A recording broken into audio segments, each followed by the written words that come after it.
Hi, my name is Ashish, and in this video, we'll talk about what is AI. We have started this AI 102 certification plan and video series. And if you will look at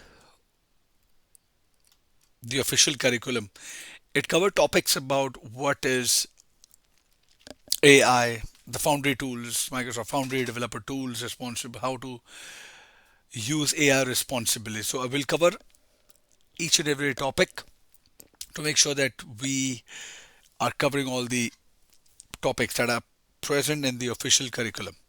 All right, so we'll start with what is AI. I'll pull up my whiteboard.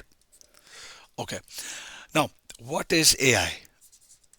We have heard a lot about AI in past year or so, right? So the term artificial intelligence covers a wide range of software capabilities that enables applications to exhibit human-like behavior. What all a human can do, right? It can talk, hear, listen, feelings. The AI cannot eat food per se, but right, so it has to exhibit human-like behavior. We have heard a lot of different definitions for AI, which varies as the technology changes, right? And use cases associated with it have evolved. Now, AI solutions are built on machine learning models.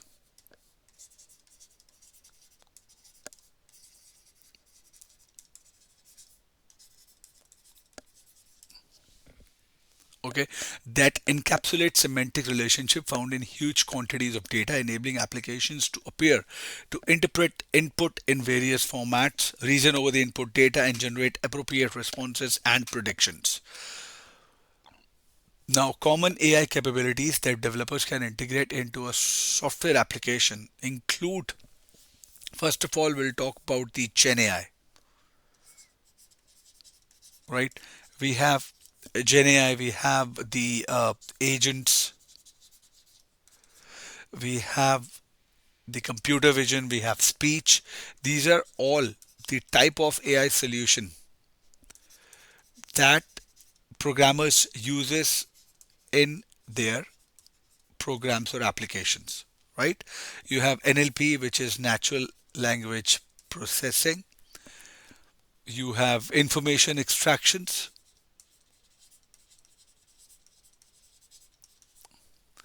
and you also have decision support.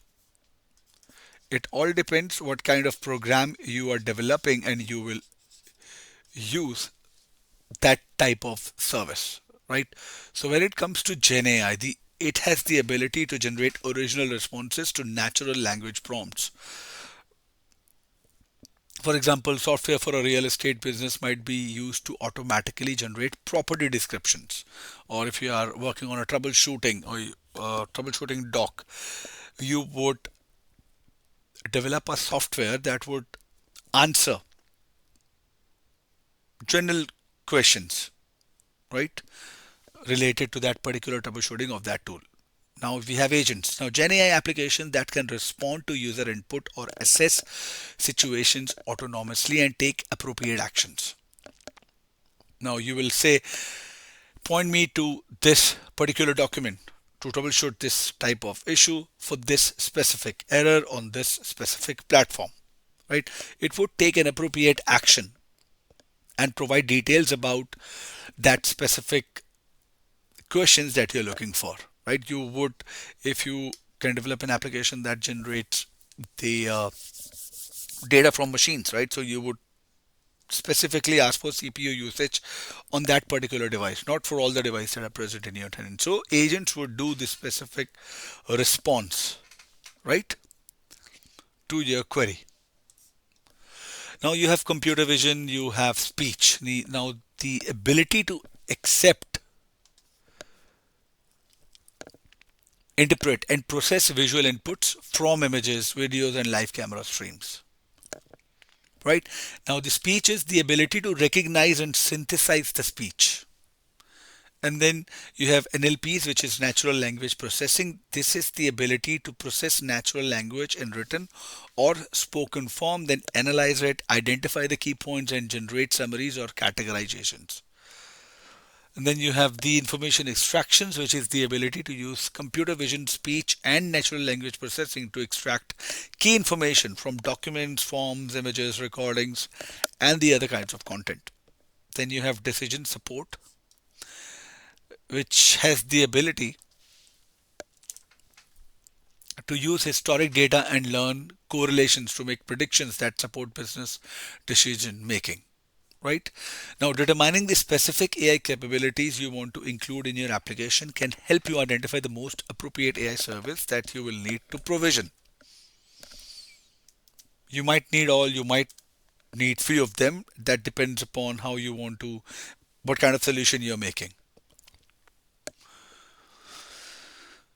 Now, if you take a closer look at Gen AI, which is the talk of the town these days, right?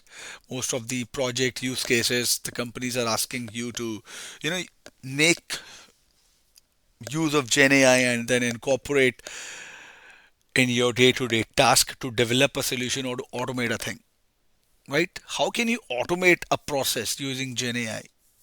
That is not per se an automation. You are refining the way in which you are processing the information and getting the output, right? You're not automating that stuff. You are utilizing the same manual effort to pull out that data, but you're using a prompt and then utilizing an agent to take an action,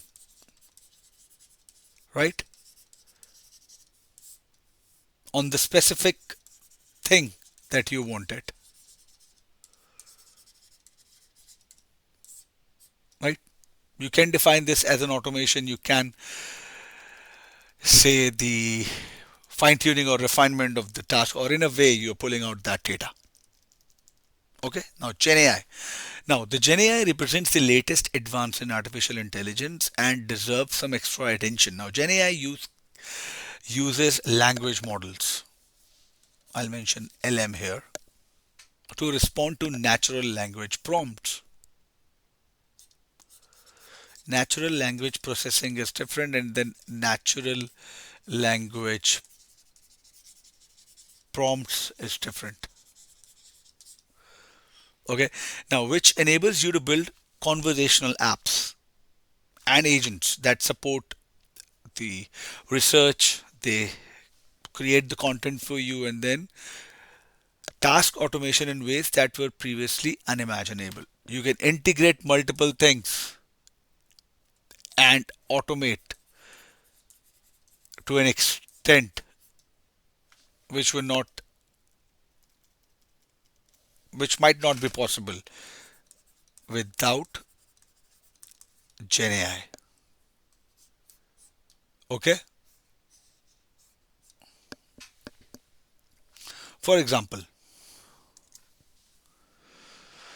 now the Gen AI models used in Gen AI solutions can be large language models that have been trained on huge volumes of data.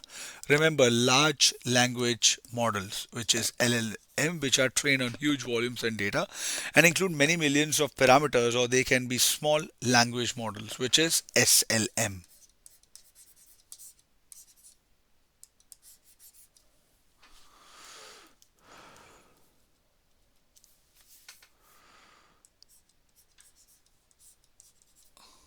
All right. That are optimized for specific scenarios with lower overhead. Language models commonly respond to text based prompts with natural language text. Through increasingly new multi-modal models are able to handle image or speech prompts and respond to generating text.